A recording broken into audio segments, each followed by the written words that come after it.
Hi all, welcome to competitive cracker. ഞാൻ അശ്വതി ജോഷി. ഞാൻ Dhanya.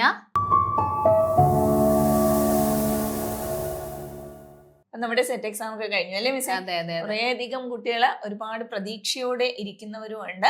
Rectified answer key കാത്തിരിക്കുന്നവരുണ്ട്. 1-2 മാർക്കിനൊക്കെ അങ്ങോട്ടും ഇങ്ങോട്ടും പോകുമെന്നൊക്കെ അല്ലെ. അപ്പൊ കഴിഞ്ഞ പ്രാവശ്യം നമുക്ക് റെക്ടിഫൈഡ് ആൻസർ കീ വന്നത് എക്സാം കഴിഞ്ഞ് ഏകദേശം 1 മാസം കഴിഞ്ഞിട്ട് സെപ്റ്റംബർ 28 അതായത് ഓഗസ്റ്റ് 24 എക്സാം കഴിയുന്നു. സെപ്റ്റംബർ 28 റെക്ടിഫൈഡ് ആൻസർ കീ റിസൾട്ടും കൂടെ വന്നു അല്ലെ. അപ്പൊ അങ്ങനെ കാത്തിരിക്കുവാണ് എല്ലാവരും. അപ്പൊ നമ്മളിവിടെ കുറച്ച് കാര്യങ്ങൾ ഡിസ്കസ് ചെയ്യാൻ വേണ്ടിയിട്ടാണ് വന്നിരിക്കുന്നത് അല്ലെ. അതായത് നമ്മുടെ സെറ്റ് എക്സാമിന് ഇപ്പോ എഴുതിയവരും, അതായത് എക്സാം എഴുതി പാസ്സാവും എന്ന് വിചാരിക്കുന്നവർക്ക് ഇനി ഉള്ള അവസരങ്ങളും കാര്യങ്ങളും നമ്മൾ ഡിസ്കസ് ചെയ്യുന്നുണ്ട്. അതുപോലെ തന്നെ 1-2 മാർക്കിന് പ്രൊവിഷണൽ ആൻസർ ഒക്കെ വന്ന സമയത്ത് 1-2 മാർക്കിന് ചിലപ്പോൾ അങ്ങോട്ടും ഇങ്ങോട്ടും ഒരു വേരിയേഷൻ വന്നവര് ചിലപ്പോ ഇനി അടുത്ത സെറ്റ് എക്സാം എഴുതണം ശ്രദ്ധിക്കണം എന്ന് ചിന്തിക്കുന്നവരുണ്ടാവും. അപ്പൊ അവരിനി എന്തൊക്കെയാണ് ശ്രദ്ധിക്കേണ്ടത്? എനിക്ക് തോന്നുന്നു ജൂണിൽ എന്തായാലും നോട്ടിഫിക്കേഷൻ വരും. എക്സാം നടക്കുന്നത് ചിലപ്പോ ജൂലൈ ഓഗസ്റ്റിലോട്ട് പോകുന്നറിയില്ല, പക്ഷെ എന്നാലും ജൂലൈ ഓഗസ്റ്റ് ആയിട്ടായിരിക്കും എക്സാം നടക്കാനായിട്ട് പോകുന്നത്. ജൂണിൽ ഉറപ്പായിട്ട് നമുക്ക് നോട്ടിഫിക്കേഷൻ പ്രതീക്ഷിക്കാം. അതെ, അപ്പൊ നമുക്ക് പുതിയ കുട്ടികൾക്കും അതുപോലെ ഇപ്പൊ PSCയുടെ പുതിയ ഒരു തീരുമാനം വന്നല്ലോ. അതായത് ഏജ് ലിമിറ്റിലുള്ള വ്യത്യാസം, അങ്ങനെ കുറെ സംശയങ്ങളുണ്ട്. അതുപോലെ ക്വസ്റ്റ്യൻ പേപ്പറിന്റെ ഡിഫിക്കൽറ്റി ലെവലുള്ള വ്യത്യാസത്തിലുള്ള കുറെ സംശയങ്ങളുണ്ട്. NEP പൂർണ്ണമായിട്ട് നടപ്പിലാക്കുമ്പോൾ അങ്ങനെ കുറെ അധികം സംശയങ്ങള് കുട്ടികൾക്കുണ്ട്. അതിനു മുമ്പേ നമുക്ക് മറ്റൊരു കാര്യം പറയാനുള്ളത് നമ്മുടെ ബാച്ചിന്റെ കാര്യം അല്ലെ. അതായത് എല്ലാവർക്കും ഒരു സന്തോഷ വാർത്ത എന്ന് പറയുന്നത് മാർച്ച് 18 നമ്മുടെ പുതിയ ബാച്ച്, അതായത് സെറ്റസ്ട്ര 5.0 എന്നുള്ള പുതിയ ബാച്ച് സ്റ്റാർട്ട് ചെയ്യുന്നത് മാർച്ച് 18 തൊട്ടാണ്. അപ്പൊ നമുക്ക് ഈ 1-2 മാർക്കിന്റെ വേരിയേഷനും അതുപോലെ കഴിഞ്ഞ സെറ്റ് എക്സാം കിട്ടിയില്ല എന്ന് വിഷമിച്ചിരിക്കുന്നവരൊക്കെ ഇപ്പോഴേ എന്തുകൊണ്ടും ഇപ്പൊ തന്നെ പഠിക്കാനായിട്ട് സ്റ്റാർട്ട് ചെയ്യണം. കാരണം അതിനൊരു എക്സാമ്പിൾ ആണ് നമ്മുടെ കഴിഞ്ഞ എക്സാം എന്ന് പറയുന്നത്. അപ്പൊ എനിക്ക് തോന്നുന്നു ഇപ്പൊ കഴിഞ്ഞ എക്സാമിന് അത്യാവശ്യം കണ്ടന്റ് ഒക്കെ നന്നായിട്ട് അറിഞ്ഞ കുട്ടികൾക്ക്, കുറച്ചൊരു ഡീപ്പ് നോളജ് ഉള്ള കുട്ടികൾക്ക് എന്തായാലും സെറ്റ് എക്സാം കഴിഞ്ഞ തവണത്തെ അത്യാവശ്യം മാർക്ക് നിങ്ങൾക്ക് ഉണ്ടാവും. പക്ഷെ പ്രീവിയസ് ഇയർ ക്വസ്റ്റ്യൻസ് മാത്രം നോക്കി അല്ലെങ്കിൽ നമുക്ക് വേണ്ടത്ര പ്രിപ്പറേഷൻ ഒന്നും സമയം കിട്ടാത്തവർക്കായിരിക്കും ചിലപ്പോ ഈ ഒരു സങ്കടത്തിൽ ഇരിക്കുന്നത്. അപ്പൊ അതുകൊണ്ട് നമ്മൾ ഇപ്പോഴേ ഇപ്പൊ മാർച്ച് 18 നമ്മൾ ബാച്ച് സ്റ്റാർട്ട് ചെയ്യുന്നത് തന്നെ ബേസിക് ആയിട്ടുള്ള കണ്ടന്റ് നോളജ് നിങ്ങൾക്ക് ഉണ്ടാക്കിയെടുക്കുക എന്നൊരു ഉദ്ദേശത്തിലാണ്. അപ്പൊ അവിടെ തൊട്ട് നമ്മൾ ആ ഒരു രീതിയിൽ പഠിച്ചു കഴിഞ്ഞാൽ ഉറപ്പായിട്ടും നമുക്ക് സമയമുണ്ട്. മറ്റൊരു കാര്യം സമയമുണ്ട്, നമ്മുടെ കൂടെ പഠിച്ച ഒരുപാട് കുട്ടികളുണ്ട്. ഇപ്പൊ കഴിഞ്ഞ തവണയും അതിന് മുന്നത്തെ തവണയൊക്കെ പഠിച്ച ഒരുപാട് കുട്ടികളുണ്ട്. അപ്പൊ നമ്മൾ ഈ ബാച്ച് അനൗൺസ് ചെയ്യുന്ന സമയത്ത് തന്നെ നമ്മൾ പറയുകയാണ്, നിങ്ങൾക്ക് ഞങ്ങളോടൊപ്പം വീണ്ടും ജോയിൻ ചെയ്യണം എന്നുണ്ടെങ്കിൽ തീർച്ചയായിട്ടും നമ്മളെ കോണ്ടാക്ട് ചെയ്യുക. അപ്പൊ ഈ മാർച്ച് 18 നമ്മളെ ക്ലാസ് തുടങ്ങുമ്പോ എന്തായാലും സെറ്റ് ആയിട്ടിരിക്കുകയാണ്, ബേസ് എല്ലാം ഉറപ്പിച്ചിരിക്കുകയാണ്. അടുത്ത സെറ്റ് എക്സാം ക്രാക്ക് ചെയ്യാൻ സാധിക്കും എന്ന ഉറപ്പോടുകൂടി ഞങ്ങളോടൊപ്പം ചേരുക. പക്ഷെ ഇപ്പോഴേ പഠിക്കാനായിട്ട് സ്റ്റാർട്ട് ചെയ്യണം. പല സ്റ്റുഡൻസും വിചാരിക്കുന്നത് ഓൾറെഡി ഇപ്പൊ കഴിഞ്ഞ തവണ സെറ്റ് എക്സാമിന് പ്രിപ്പയർ ചെയ്തിട്ടുണ്ടല്ലോ, അപ്പൊ ഇനിയിപ്പോ അധികം പ്രിപ്പറേഷൻസ് ഒന്നും വേണ്ട, എക്സാമിന് കുറച്ച് മുൻപായിട്ട് പ്രിപ്പറേഷൻ മതി എന്നാണ്. പക്ഷെ നിങ്ങൾ മനസ്സിലാക്കേണ്ട കാര്യം, നമ്മുടെ സെറ്റിന്റെ ഡിഫിക്കൽറ്റി ലെവൽ കൂടി വരുവാണ്. കാരണം അത്രയും സ്മാർട്ട് ആയിട്ടുള്ള പിള്ളേരാണ് ഇറങ്ങുന്നത്. അപ്പൊ PG പഠിച്ചിറങ്ങുന്നത് ഓരോ ജനറേഷൻ കഴിയും തോറും PG ഇപ്പൊ പഠിച്ചിറങ്ങുന്നവരെന്ന് പറയുമ്പോൾ അത്രയും ടാലന്റഡ് ആയിട്ടുള്ള സ്റ്റുഡൻസ് ആണ്. അപ്പൊ അവർക്ക് എന്തായാലും അതിനനുസരിച്ചിട്ടായിരിക്കും നമ്മുടെ എക്സാം വരുന്നത്. അപ്പൊ കുറച്ച് ഗ്യാപ്പ് വന്നവരാണെന്നുണ്ടെങ്കിലും ഇനി നമ്മുടെ സെറ്റ് എക്സാമിന് ഡിഫിക്കൽറ്റി ലെവൽ കൂടുമ്പോൾ അതിനനുസരിച്ചുള്ള പ്രിപ്പറേഷൻ ആവശ്യമാണ്. സോ അതിനായിട്ട് ഇപ്പോഴേ പഠിക്കാൻ തുടങ്ങുക എന്നുള്ളതാണ് ആദ്യം തന്നെ നമുക്ക് പറയാനായിട്ടുള്ളത്. അപ്പൊ മറ്റു ചില കാര്യങ്ങളിലേക്ക് നമുക്ക് ഇവരുടെ സംശയങ്ങളൊക്കെ ഉണ്ട്.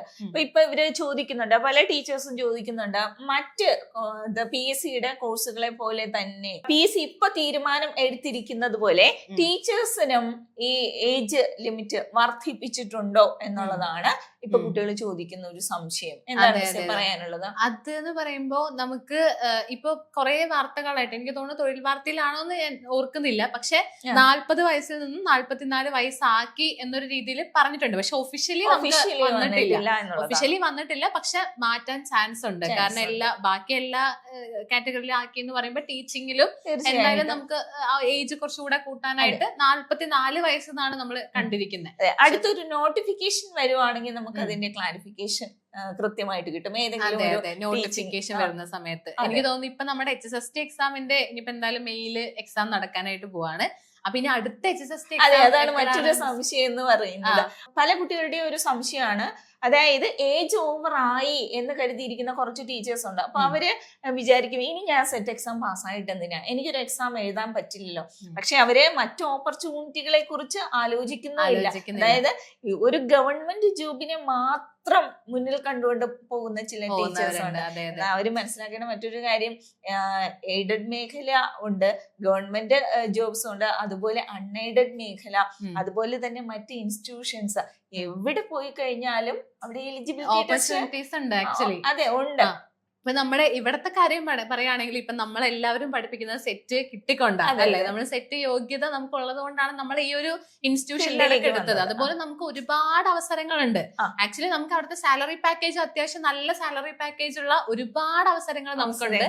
പക്ഷെ അവിടെ നമുക്ക് സെറ്റ് ഇല്ല എന്ന് പറയുകയാണെന്നുണ്ടെങ്കിൽ നമ്മൾ ഒരിക്കലും ഒരു +1 +2 ട്യൂഷൻ എടുക്കാൻ പോലും ചിലപ്പോൾ സെറ്റ് ഇല്ലെങ്കിൽ, നമുക്ക് വലിയ വലിയ ഇൻസ്റ്റിറ്റ്യൂഷൻസ് ആണെങ്കിൽ അവിടെ സെറ്റ് ആയിരിക്കും ഒരു മാൻഡേറ്ററി ഒരു ക്രൈറ്റീരിയ എന്ന് പറയുന്നത്. അപ്പൊ അതുകൊണ്ട് ഇനിയിപ്പോ HSST എക്സാം എനിക്ക് എഴുതാൻ പറ്റില്ലല്ലോ, അപ്പൊ ഞാൻ എന്തിനാണ് സെറ്റ് നേടുന്നത് അങ്ങനെ വിചാരിക്കുന്നവർക്ക് ശരിക്കും അത് തെറ്റാണ് അങ്ങനെ വിചാരിക്കുന്നത്. കാരണം ഒരുപാട് അവസരങ്ങളാണ്. അതിനൊരു എക്സാമ്പിൾ ആണ് ഇപ്പൊ ഈ ഇൻസ്റ്റിറ്റ്യൂഷൻ തന്നെ. ഒരുപാട് അതുപോലുള്ള ഇൻസ്റ്റിറ്റ്യൂഷൻസ് ഉണ്ട്, ദെൻ ട്യൂഷൻ സെന്റേഴ്സ് ഉണ്ട്. ദെൻ നമ്മളപ്പോ ഗവൺമെന്റ് ജോലിനെ മാത്രം ഫോക്കസ് ചെയ്യാതെ അങ്ങനെ ആലോചിക്കുമ്പോഴാണ് നമുക്ക് അവസരങ്ങൾ അവിടെ കുറയുന്നു എന്ന് നിങ്ങൾ തെറ്റിദ്ധരിക്കുന്നത്. പക്ഷെ അല്ല എന്നുണ്ടെങ്കിലും ഇപ്പൊ ഈ ഏജ് ലിമിറ്റ് വർദ്ധിപ്പിക്കുന്നു എന്ന കാര്യം വന്നാൽ തന്നെ ഇപ്പൊ 4 വർഷം കൂട്ടി കിട്ടുവാണ്. അതെ അതെ അതെ. അങ്ങനെ ഇരിക്കെ അങ്ങനെ വരും. അപ്പൊ നമുക്ക് ഒഫീഷ്യലി വന്നാൽ മാത്രമേ നമുക്കത് പറയാൻ പറ്റൂ. അങ്ങനെ വന്നു കഴിഞ്ഞാൽ എന്തൊക്കെ ഓപ്പർച്യൂണിറ്റികളാണ്? അങ്ങനെയാണെന്നുണ്ടെങ്കിൽ നമുക്ക് ഇപ്പൊ HSST എക്സാം ഇപ്പൊ നടക്കുന്നുണ്ട്, മെയിൽ എക്സാം നടക്കുന്നുണ്ട്. എന്തായാലും 3 വർഷം കഴിഞ്ഞാൽ പിന്നെയും ഒരു HSST എക്സാം അടുത്ത വർഷം പകുതിയോടുകൂടി റാങ്ക് ലിസ്റ്റ് വന്നു കഴിയും. അതെ അതെ അതെ.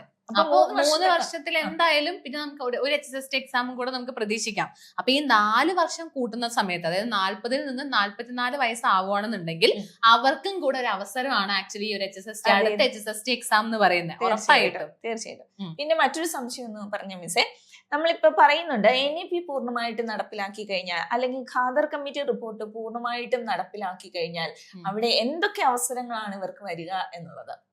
അത് നമ്മുടെ NEP നമ്മൾ പലപ്പോഴും പറയുന്ന കാര്യമാണ്. ഇപ്പൊ NEP ഈ 2020 നടപ്പിലാക്കുന്നത് ഏകദേശം 2030 ആവുമ്പോഴേക്കും എന്തായാലും നടപ്പിലാക്കും എന്നുള്ളത്. അപ്പൊ ആ സമയത്ത് നമുക്ക് ഈ 9, 10, 11, 12 ക്ലാസ്, അതായത് സെക്കൻഡറി ക്ലാസ് ആണ്, സെക്കൻഡറി സ്റ്റേജ് ആണ്. അപ്പൊ ആ ക്ലാസ്സിലുള്ള കുട്ടികളെ പഠിപ്പിക്കാനായിട്ട് മേ ബി നമുക്ക് സെറ്റ് എന്തായാലും നിർബന്ധമാക്കിയേക്കാം. അതെ, അതായത് അവിടെ വരുമ്പോഴത്തേക്ക് ക്വാളിഫിക്കേഷൻ എന്ന് പറയുന്നത് PG ആണ് വരുന്നത്. PG ക്വാളിഫിക്കേഷൻ വരുമ്പോ എന്തായാലും ഉറപ്പായിട്ടും ഒന്നുകിൽ സെറ്റ് തന്നെയായിരിക്കും എലിജിബിലിറ്റി ടെസ്റ്റ്, അല്ല എന്നുണ്ടെങ്കിൽ മറ്റേതെങ്കിലും പകരമായിട്ട് ടെസ്റ്റ് എന്തെങ്കിലും വരും. പക്ഷെ നമുക്ക് ഏകദേശം സിലബസ് ഒക്കെ നമുക്ക് ഇങ്ങനെ തന്നെ ഏകദേശം ഈ ഒരു രീതിയിൽ തന്നെ പ്രതീക്ഷിക്കാം. ഇൻ കേസ് ഇപ്പൊ സെറ്റ് അല്ല, അതിന് പകരമായിട്ട് വേറെ ഏതെങ്കിലും ഒരു എലിജിബിലിറ്റി ടെസ്റ്റ് വരുവാണെന്നുണ്ടെങ്കിലും നമ്മൾ പഠിക്കാൻ പോകുന്നത് ഈ കാര്യങ്ങളൊക്കെ തന്നെ ആയിരിക്കും. കാരണം അതിപ്പോ ടീച്ചിങ് ആപ്റ്റ്യൂഡിൽ എന്തായാലും മാറ്റം വരില്ല എന്നുള്ളത് ഉറപ്പാണ്. പിന്നെ റിസർച്ച് ആപ്റ്റ്യൂഡ് ആണെന്നുണ്ടെങ്കിലും അതിലും മാറ്റങ്ങളൊന്നും വരാൻ ചാൻസ് ഇല്ല, സൈക്കോളജിയിലും മാറ്റം വരാൻ ചാൻസ് ഇല്ല. കാരണം അതൊക്കെ എങ്ങനെ നമ്മൾ സിലബസ് മാറ്റണം, കരിക്കുലം മാറ്റണം എന്നൊക്കെ പറഞ്ഞു കഴിഞ്ഞാലും ഈ കാര്യങ്ങൾ നമ്മുടെ പിയാഷിയും ബ്രൂണറും കാര്യങ്ങളൊന്നും ഇല്ലാതെ ഒരു ക്വസ്റ്റ്യൻ പേപ്പർ പോലും എന്തായാലും ഉണ്ടാവില്ല. എന്നാൽ ലെവല് മാറാൻ ചാൻസ്, ലെവല് നല്ല രീതിയിൽ മാറാൻ ചാൻസ് ഉണ്ട്. നമുക്ക് വരുന്ന മറ്റൊരു ചോദ്യം, ഇപ്പൊ കഴിഞ്ഞ എക്സാം കഴിഞ്ഞപ്പോ കുട്ടികളെല്ലാം പറഞ്ഞു ലെവല് മാറി, നെറ്റിലെ എക്സാം എഴുതിയ കുട്ടികൾ പറയുന്നത് നെറ്റിലെ ക്വസ്റ്റ്യൻസ് വന്നിരിക്കുന്നു. അതെനിക്ക് തോന്നുന്നു ഇപ്പൊ സെറ്റ് എക്സാമും നെറ്റ് എക്സാമും കോൺസെൻട്രേറ്റ് ചെയ്യുന്നവർക്കാണ് ആ ഒരു വ്യത്യാസം തന്നെ മനസ്സിലാവാൻ പറ്റുള്ളൂ.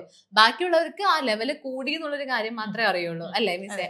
അപ്പൊ നമ്മുടെ നെറ്റ് എക്സാം എന്ന് പറയുമ്പോൾ നെറ്റിന് കുറച്ചുകൂടെ നമുക്കറിയാലോ, സെറ്റിനെക്കാട്ടിലും കുറച്ചുകൂടെ ലെവല് കൂടിയ ക്വസ്റ്റ്യൻസ് ആണ് നെറ്റിന് വരുന്നത്. പക്ഷെ ഇത്തവണ നമ്മുടെ സെറ്റ് എക്സാം കഴിഞ്ഞ സമയത്ത് നമ്മുടെ കുട്ടികൾ തന്നെ, സ്റ്റുഡൻസ് തന്നെ പറഞ്ഞ കാര്യമാണ് നെറ്റ് ലെവലുള്ള ക്വസ്റ്റ്യൻസ് ഇതിൽ കയറി വരുന്നുണ്ട് എന്നുള്ളത്. ഇപ്പൊ റിസർച്ചിലാണെങ്കിൽ അങ്ങനെയാണ്. ഇപ്പൊ നെറ്റിനും റിസർച്ച് ആപ്റ്റ്യൂഡ് ഉണ്ട്, സെറ്റിനും റിസർച്ച് ആപ്റ്റ്യൂഡ് ഉണ്ട്. പക്ഷെ സെറ്റിന് ഇതുവരെ എന്ന് പറയുമ്പോൾ കുറച്ച് ലെവൽ കുറഞ്ഞ റിസർച്ച് ആപ്റ്റ്യൂഡ് ക്വസ്റ്റ്യൻസ് ആയിരുന്നു. പക്ഷെ ഇത്തവണ കുറച്ച് കൂടിയ ക്വസ്റ്റ്യൻസ് തന്നെയാണ് വന്നിരിക്കുന്നത്. പിന്നെ പോളിസീസ് ഒക്കെ എടുക്കുമ്പോഴും നമ്മുടെ ഹിസ്റ്ററി ആൻഡ് പോളിസീസ് ഒക്കെ നമ്മുടെ നെറ്റ് ലെവലുള്ള കുറച്ച് ക്വസ്റ്റ്യൻസും കാര്യങ്ങളൊക്കെ വന്നിട്ടുണ്ട്.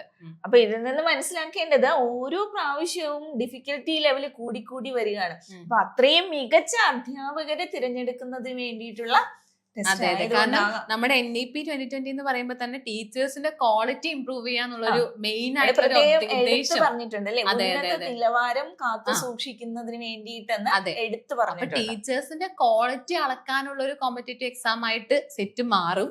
അങ്ങനെ ഇപ്പോഴും അങ്ങനെ തന്നെയാണ്. പക്ഷെ കുറച്ചുകൂടെ മാറുന്ന സമയത്ത് എന്തായാലും നമുക്ക് കുറച്ചുകൂടെ ഡിഫിക്കൽട്ടി ലെവൽ അവിടെ കൂടുന്നുള്ള കാര്യത്തിൽ സംശയമൊന്നുമില്ല, ഉറപ്പാണ്. അപ്പൊ നിങ്ങൾ ചെയ്യേണ്ടത് എന്താ, എത്രയും പെട്ടെന്ന് നമ്മളൊരു സേഫ് സോണിലോട്ട് ഒന്ന് എത്തുക എന്നുള്ളതാണ്. ഇപ്പൊ നമ്മുടെ കേട്ടറ്റ് 2 നിർബന്ധമാക്കിയ സമയത്ത് ഒരുപാട് പേര് കേട്ടറ്റ് 2 എക്സാം ഇത്തവണ എഴുതി. ഒരുപാട് പേർക്ക് 100-ന് മുകളിൽ മാർക്കുണ്ട്. നമ്മുടെ സർവീസ് ടീച്ചേഴ്സിനാണെങ്കിൽ 100-ന് മുകളിൽ മാർക്കുണ്ട്. അപ്പൊ അവരെല്ലാവരും സേഫാ. അതുപോലെ തന്നെ നമ്മൾ ഇനി ഒരു നിയമനം പുതിയൊരു നിയമം വരട്ടെ എന്ന് വിചാരിച്ച് വെയിറ്റ് ചെയ്യാതെ ഇപ്പൊ തന്നെ എടുത്ത് എഴുതി കഴിഞ്ഞാല് നമുക്ക് പിന്നെ എന്ത് നിയമം മാറിയാലും നമ്മളെ ബാധിക്കുന്ന ഒരു കാര്യമല്ല. അതെ. അപ്പൊ ഈ കേട്ടിട്ട് 3 പാസ്സായ ടീച്ചേഴ്സ് നമ്മളോട് ചോദിക്കുന്നുണ്ട്, അവര് സെറ്റ് എടുത്ത് വെക്കണോ? സത്യത്തിൽ എടുത്തു വെക്കേണ്ടതല്ലേ മിസ്സേ? കാരണം ഈ NEP മിസ് ഈ പറഞ്ഞ NEPയും ഖാദർ കമ്മിറ്റി റിപ്പോർട്ടും ഒക്കെ നടപ്പിലാക്കി കഴിഞ്ഞാല് PG ക്വാളിഫിക്കേഷനിൽ വരുമ്പോഴത്തേക്ക് അവര് സെറ്റ് പാസ്സായിരിക്കണ്ടേ? 9 മുതൽ 12 വരെ പഠിപ്പിക്കണമെങ്കിൽ സെറ്റും കൂടെ. കാരണം നമുക്ക് ആ കണ്ടീഷനിൽ നമുക്ക് പറയാൻ പറ്റില്ല. ഇനിയിപ്പൊ കേട്ടിട്ട് 3 കൊണ്ട് നമുക്ക് +1 +2 പഠിപ്പിക്കാൻ പറ്റുമോ? അതായത് 9, 10, 11, 12 വന്നു കഴിഞ്ഞാല് വേണം.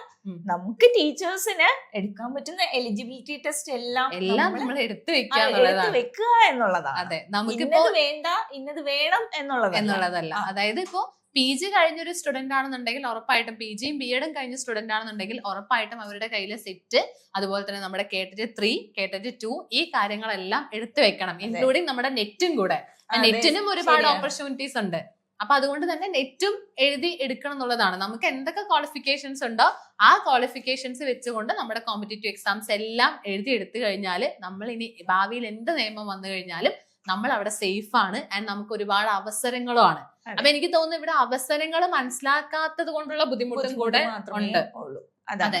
അപ്പൊ ഇനി അടുത്ത് വരാൻ പോകുന്ന സെറ്റ് എക്സാം അല്ലെ, ഒരുപക്ഷെ ജൂണില് നമുക്ക് നോട്ടിഫിക്കേഷൻ പ്രതീക്ഷിക്കാം. ജൂലൈയില് എക്സാമും ഉണ്ട്. പക്ഷെ നമ്മൾ നോക്കുമ്പോ മാസങ്ങളങ്ങ് കടന്നു പോകുന്നത് നമ്മൾ അറിയില്ല. നമ്മുടെ ന്യൂ ഇയർ കഴിയുമ്പോഴേക്കും മാർച്ച് മാസമായി അല്ലെ. ന്യൂ ഇയറിലാണ് നമ്മൾ ഏകദേശം ജനുവരി ആ ന്യൂ ഇയർ എല്ലാവരും വിഷ് ചെയ്ത ഒരു സമയമൊക്കെ ആയിരുന്നു. അത് കഴിയുമ്പോഴേക്കും ഇപ്പൊ മാർച്ചായി കഴിഞ്ഞു. ഇനിയിപ്പോ ഏപ്രിൽ, മെയ്, ജൂൺ അത്ര മാസങ്ങളൊന്നും ഇല്ല. പെട്ടെന്ന് തന്നെ ജൂണിലോട്ട് എത്തും. അപ്പൊ എല്ലാവരും പഠിക്കാൻ തുടങ്ങുക. പുതിയ കുട്ടികളോടും കൂടിയാണ്. ഇപ്പൊ PG പഠിച്ചുകൊണ്ടിരിക്കുന്ന കുട്ടികളുണ്ട്, BEd PG കഴിഞ്ഞിട്ട് BEd പൊക്കൊണ്ടിരിക്കുന്ന കുട്ടികളുണ്ട്. അതുപോലെ തന്നെ ഈ BEd വേണ്ടാത്ത കുട്ടികളുണ്ട്. PG മാത്രം കൊണ്ട് സെറ്റ് എഴുതാൻ കഴിയും എന്നുള്ള കുട്ടികൾ. നമ്മുടെ കൊമേഴ്സ് ഒക്കെ, കൊമേഴ്സ് സബ്ജക്ട് ഒക്കെ അങ്ങനെയാണ്. സൈക്കോളജി ഉണ്ട്. അപ്പൊ അങ്ങനെയുള്ളവരും ശ്രദ്ധിക്കുക. അപ്പൊ പുതിയ കുട്ടികളും ഇനി പഠിച്ചുകൊണ്ടിരിക്കുന്നവരും ഒരുപാട് തവണ എഴുതിയവരും എല്ലാവരും ശ്രദ്ധിക്കുക. ഇനിയുള്ള സെറ്റ് എക്സാം കൃത്യമായിട്ട് സിസ്റ്റമാറ്റിക് ആയിട്ട് പഠിച്ചു കഴിഞ്ഞാൽ നിങ്ങൾക്ക് കൃത്യമായിട്ടും ക്രാക്ക് ചെയ്യാൻ സാധിക്കും. അപ്പൊ നമ്മുടെ ബാച്ചിന്റെ കാര്യം മറക്കണ്ട. മാർച്ച് 18-ാം തീയതി നമ്മുടെ പുതിയ ബാച്ച് സ്റ്റാർട്ട് ചെയ്യുകയാണ്. അപ്പൊ ഇപ്പോഴേ പഠിക്കാൻ ആരംഭിച്ചോളൂ. അപ്പൊ ഈ ലേണിംഗ് ഗ്യാപ്പ് ഉള്ളവരും അതുപോലെ തന്നെ കുറച്ച് ഇതുവരെ പഠിക്കാൻ പറ്റിയിട്ടില്ല, ഇനി ആദ്യമായിട്ട് തുടങ്ങാൻ പോവാണ് അങ്ങനെ വിചാരിക്കുന്നവരും, ആദ്യമായിട്ട് സെറ്റിനെ കുറിച്ച് ഒന്നും അറിയാതെ സെറ്റ് എക്സാമിന് വേണ്ടി ട്രൈ ചെയ്യുന്നവരെല്ലാവരും ഏത് കാറ്റഗറിയിൽ ഉള്ളവരാണെന്നുണ്ടെങ്കിലും നമ്മുടെ ബാച്ചിൽ ജോയിൻ ചെയ്യാം. കാരണം 18-ാം തീയതി നമ്മൾ ബേസിൽ നിന്നാണ് തുടങ്ങുന്നത്. അതുപോലെ നിങ്ങൾക്ക് കഴിഞ്ഞ തവണ എന്തൊക്കെ മിസ്റ്റേക്ക് പറ്റിയോ ആ മിസ്റ്റേക്സ് ഒക്കെ പറയാനായിട്ട് ഇവിടെ പേഴ്സണൽ മെന്റർഷിപ്പ് ഒക്കെ ഉണ്ട്. അപ്പൊ അതെല്ലാം മനസ്സിലാക്കിയിട്ടാണ് നമ്മൾ അതിനനുസരിച്ചിട്ടാണ് ക്ലാസ്സസ് എടുക്കുന്നത്. അപ്പൊ നിങ്ങൾ മടിക്കാതെ എത്രയും പെട്ടെന്ന് ജോയിൻ ചെയ്യാന്നുള്ളതാണ്. 400 ലൈവ് വരെ പോയിട്ടുണ്ട്. അതെ ടോട്ടൽ അത്രയും ലൈവ് പോയിട്ടുണ്ട്. ആക്ച്വലി സെറ്റ് എക്സാം ഒക്കെ ആയ ഞങ്ങൾക്ക് ഫാക്കൽറ്റീസിനൊന്നും ഉറക്കില്ല. അങ്ങനെയാണ് നമ്മൾ ക്ലാസ്സസ് എടുക്കുന്നത്. അപ്പൊ അതുകൊണ്ട് നിങ്ങളെല്ലാം അത് മാക്സിമം യൂസ് ചെയ്യാനായിട്ട് ശ്രമിക്കുക.